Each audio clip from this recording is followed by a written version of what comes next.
কাল রামনবমী উপলক্ষে একটা মন্দির প্রতিষ্ঠাতে আমাদের নিমন্ত্রণ ছিল, তো সেখানকারই খাওয়া দাওয়ার পর্ব তোমাদের সাথে আবারও একবার শেয়ার করে নিচ্ছি। তো প্রথমেই দেখতে পাচ্ছ দিয়ে দিল পাতা, তারপর দিয়ে দিল স্যালাড সস, তারপর চলে এলো ভেজিটেবিল চপ, তারপর দিয়ে দিল পোলাও, আর ছিল বাটার পনির। বাটার পনিরটা খুব সুন্দর হয়েছিল। বাটার পনিরের সাথে পোলাওটা খেতে না খেতেই তারপর দিয়ে দিল সাদা ভাত, তার সাথে ছিল ঘিয়ের সাথে ভাতটা মাখিয়ে নিলাম। তারপর দিয়ে দিল আলু পটলের তরকারি। আলু পটলের তরকারির সাথে ভাতটা খেতে খুব ভালো লাগছিল। তারপর পাতে পড়লো ডাল, আর ডালের সাথে ছিল আলু পোস্ত।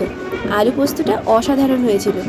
আলু পোস্ত আমার খুব পছন্দের একটা পদ, আর হয়েও ছিল খুব সুন্দর। নিরামিষ হলেও প্রতিটা রান্নাই ছিল অসাধারণ।